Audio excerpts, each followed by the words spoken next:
नमस्कार साथियों, आप सभी का द मिस्टर क्लासेस में स्वागत है।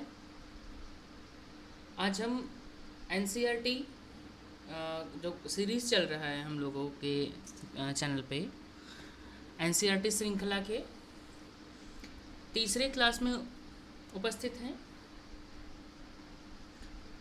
अभी फ़िलहाल जो एनसीईआरटी का किताब हम पढ़ा रहे हैं वो है क्लास 6 का ज्योग्राफी, जिसका आज तीसरा चैप्टर है। चलिए शुरू करते हैं इसको। इससे पहले हम लोग पृथ्वी के बारे में जान गए थे, सोलर सिस्टम को जाने थे, पृथ्वी के आकार प्रकार, है ना, कर्क रेखा, मकर रेखा, ये सब के बारे में जाने थे। और आज जो हम लोग तीसरा चैप्टर में जानेंगे, पृथ्वी की गतियाँ, ठीक है, मोशन ऑफ द अर्थ, ठीक है। चलिए, तो गति किसको कहते हैं? गति कोई भी चीज जो है वो विराम अवस्था में न रहकर यदि गति की अवस्था में, यानी कि चल रहा है, घूम रहा है, तो उसको हम गति की अवस्था कहेंगे। विराम अवस्था कैसे बोले, किसको कहेंगे? तो वो खड़ा रहेगा एक जगह, जैसे कि पेड़ क्या है, एक जगह खड़ा होता है। मोटरसाइकिल चलता है ना, उसको भी खड़ा कर सकते हैं, उसका गतिज और विराम दोनों अवस्था में हो सकता है वो। तो पृथ्वी का दो गति होता है, ठीक है, दो टाइप का, एक होता है परिक्रमण और दूसरा होता है घूर्णन, ठीक है। इसी के बारे में आज हम जानेंगे, ठीक है। तो जैसा कि आप जानते हैं, पृथ्वी की गति दो प्रकार की है। कौन कौन सा? तो एक घूर्णन है और दूसरा परिक्रमण है। पृथ्वी का अपने अक्ष पर घूमना घूर्णन गति कहलाता है, ठीक है। पृथ्वी जब अपने अक्ष पर, ये यदि पृथ्वी है तो ये क्या, एक ऐसे एक राउंड एंड राउंड मतलब कर रही है, ये क्या है? परिक्रमण, ये सॉरी घूर्णन। क्या है ये? घूर्णन गति, मतलब एक जगह पे ये घूम रही है, साथ ही साथ क्या कर रही है? परिक्रमण गति क्या है? ये जो सन के चारों ओर चक्कर लगाती है, मान लीजिए ये सन है, इसमें दीर्घ वृत्ताकार वृत्त में ये चक्कर लगाती है ना, ऐसे कुछ, इसको हम लोग क्या करेंगे? परिक्रमण। परिक्रमण मतलब परिक्रमा। हम लोग मंदिर में भी जाके परिक्रमा करते हैं ना, मंदिर के चारों ओर घूमते हैं, तो सिंपल सा बात है, वो परिक्रमण हो गया। ये सूर्य का चक्कर लगा रहा है, सूर्य का परिक्रमा कर रहा है, इसलिए परिक्रमण गति। और एक जगह पे वो अपने अक्ष पे घूम रहा है, इसलिए वो घूर्णन गति कहलाएगा, ठीक है। सूर्य के चारों ओर एक स्थिर कक्ष में पृथ्वी की गति को परिक्रमण गति कहते हैं। पृथ्वी का एक अक्ष एक काल्पनिक रेखा है, ठीक है।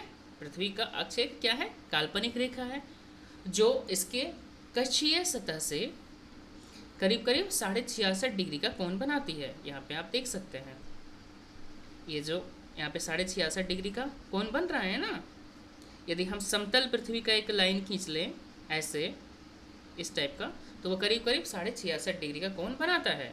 और पृथ्वी अपने अक्ष से कितना झुका हुआ है? तो 23.5 डिग्री, ठीक है। और ये कितना का कोण बनाता है? 66.5 डिग्री। क्लियर है? चलिए, वह समतल कक्ष के द्वारा बनाया जाता है, जो उसे हम लोग क्या कहते हैं? कक्षीय समतल कहते हैं, ठीक है। पृथ्वी सूर्य से प्रकाश प्राप्त करती है। पृथ्वी का आकार गोले के समान है, इसीलिए एक समय में सिर्फ इसके आधे भाग पर ही सूर्य की रोशनी प्राप्त होती है, ठीक है। इसमें हम देख सकते हैं सन यहाँ पे है, देख रहे हैं ना, आधा भाग को ही ये क्या कर रहा है? लाइट दे रहा है, बाकी आधा भाग को नहीं दे रहा है। तो आधा भाग में क्या है? यहाँ इधर हो जाएगा दिन और इधर हो जाएगा रात, तब तक के लिए, जब तक ये घूम के इधर नहीं आ जाता है और ये वाला उधर नहीं चला जाता है, तब तक, ठीक है। तो सूर्य की ओर वाले जो भाग होता है वो दिन होता है, और जबकि दूसरा भाग जो सूर्य से दूर होता है वहाँ रात होती है। ग्लोब पर वह वृत्त जो दिन तथा रात को विभाजित करता है उसे प्रदीप्त वृत्त कहते हैं, ठीक है। जैसे कि आप यहाँ पे देख रहे पा रहे हैं ग्लोब पे एक बीच में रेखा खिंचा हुआ है ना, जितना दूर रात है और जितना दूर दिन है, तो ये इसको क्या बोलेंगे, प्रीदीप्त वृत्त कहा जाएगा इसको, क्योंकि ये भी तो एक राउंड पूरा घूम के आएगा, उसमें वृत्त आएगा। ठीक है, यह वृत्त अक्ष के साथ नहीं मिलता है, जैसा कि आप चित्र 3.2 में देख रहे हैं, देख पा रहे हैं ना, ये अक्ष के साथ नहीं मिल रहा है। कैसे, यहाँ पे ध्रुव इधर है और इधर अलग है, इधर उत्तरी ध्रुव हो गया, इधर दक्षिणी ध्रुव हो गया। क्लियर है। पृथ्वी अपने अक्ष पर एक चक्कर पूरा करने में लगभग 24 घंटे का समय लेती है। घूर्णन के समय काल में पृथ्वी दिन कहा जाता है, और यह पृथ्वी की दैनिक गति है, डेली घूमता है, 24 घंटा में एक राउंड लगाता है, जैसे दिन और रात होता है, 12 घंटा का दिन, या मतलब अभी तो गर्मी के दिन में कुछ ज़्यादा हो जाता है ना। अगर पृथ्वी घूर्णन ना करे तो क्या होगा, एक तरफ वाले पृथ्वी के भाग में हमेशा दिन होगा, जिसके कारण वहाँ पे क्या होगा, गर्मी लगातार बढ़ती चल जाएगी, और दूसरे भाग में हमेशा अंधेरा रहेगा एवं पूरे समय ठंड पड़ेगी वहाँ पे। इसीलिए इस अवस्था में जीवन संभव नहीं हो पाएगा। ठीक है। पृथ्वी की दूसरी गति जो सूर्य के चारों ओर कक्ष में होती है, उसे परिक्रमण कहा जाता है। ठीक है। पृथ्वी एक वर्ष या 365 है ना,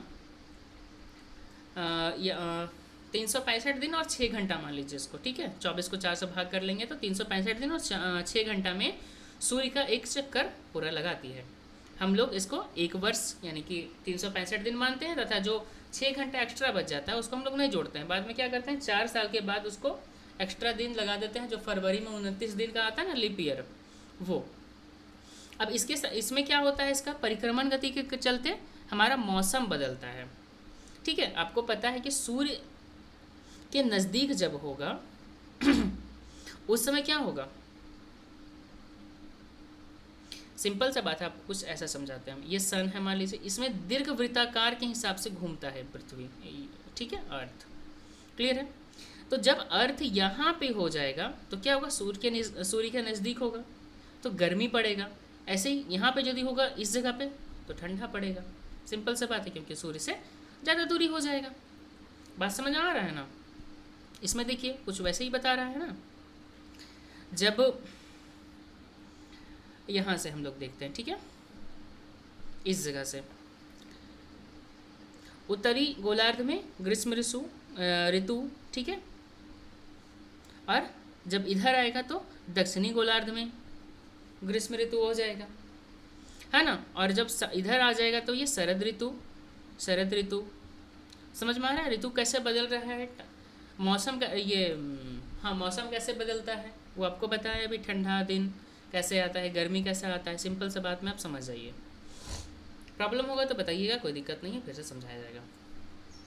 4 वर्ष में प्रत्येक वर्ष में बचे हुए 6 घंटे मिलाकर एक दिन यानी 24 घंटे के बराबर हो जाता है। इसके अतिरिक्त दिन को फरवरी के महीने में जोड़ा जाता है। इस प्रकार प्रत्येक चौथे वर्ष फरवरी माह 28 के बदले 29 दिन का होता है। ऐसे में क्या होता है, वर्ष जो है 366 दिन का हो जाता है, उसे लीप ईयर कहा जाता है। ठीक है, पता लगाइए कि अगला लीप ईयर कब होगा। सिंपल सा बात है, जो ईयर 4 से पूरी भाग लग जाएगा उसको हम लीप ईयर कहेंगे। जैसे कि अभी हमारा कितना है, 2024 चल रहा है ना, इसको हम यदि 4 से भाग करेंगे तो होगा क्या, देखिए तो 4 एकम 4, 5 बार में 20 और 6 बार में 24, पूरा कट गया, जिस कारण से ये लीप ईयर आएगा। ठीक है, चलिए आगे बढ़ते हैं। तो चित्र 3.3 से स्पष्ट है कि पृथ्वी दीर्घ वृत्ताकार पथ पर सूर्य के चारों ओर चक्कर लगाती है। ध्यान दीजिए कि पृथ्वी पूरे कक्ष में एक ही दिशा पे झुकी हुई है। सामान्यतः एक वर्ष को गर्मी, सर्दी, वसंत एवं शरद ऋतु में बांटा जाता है ना। ऋतुओं में परिवर्तन सूर्य के चारों ओर पृथ्वी की स्थिति के परिवर्तन के कारण होता है। अभी आपको बताएं कि जिस हिसाब से दूरी घटेगा बढ़ेगा पृथ्वी का सन से, उस हिसाब से वो उसका मौसम बदलेगा, ठीक है, हीट की वजह से, ठीक है। चलिए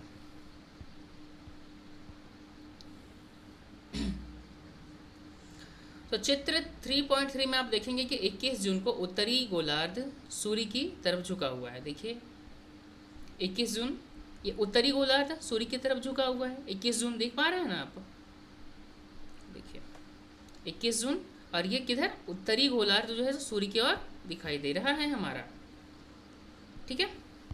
चलिए सूर्य की किरणें कर्क रेखा पर सीधी पड़ती है।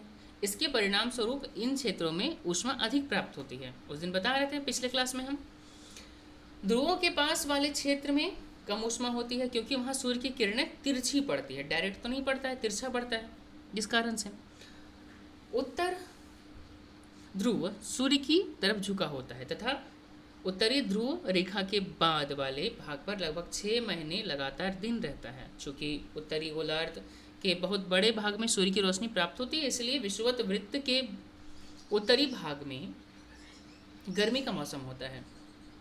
21 जून को इस क्षेत्रों में सबसे लंबा दिन तथा सबसे छोटी रात होती है, ठीक है। पृथ्वी की इस अवस्था को उत्तर अयनंत कहते हैं, ठीक है। 22 दिसंबर को दक्षिणी ध्रुव के सूर्य की ओर झुकी होने के कारण मकर रेखा पर सूर्य की किरणें सीधी पड़ती है। चूंकि सूर्य की किरणें मकर रेखा पर लंबवत पड़ती है, इसीलिए दक्षिणी गोलार्ध के बहुत बड़े भाग में प्रकाश प्राप्त होता है। इसीलिए दक्षिणी गोलार्ध में लंबे दिन तथा छोटी रात वाली ग्रीष्म ऋतु होती है। इसकी ठीक विपरीत स्थिति उत्तरी गोलार्ध में होती है। पृथ्वी की इस अवस्था को दक्षिण अयनांत कहा जाता है। क्या आप जानते हैं कि ऑस्ट्रेलिया में ग्रीष्म ऋतु में क्रिसमस का पर्व मनाया जाता है, वो पता ही होगा। तो 21 मार्च एवं 23 दिसंबर को सूर्य की किरणें विषुवत वृत्त पर सीधी पड़ती है। इस अवस्था में कोई भी ध्रुव सूर्य की ओर नहीं झुका होता है, इसीलिए पूरी पृथ्वी पर दिन एवं रात बराबर होते हैं। इसे विषुव कहा जाता है, ठीक है। 23 सितंबर को उत्तरी गोलार्ध में शरद ऋतु होती है, जबकि दक्षिणी गोलार्ध में वसंत ऋतु होती है।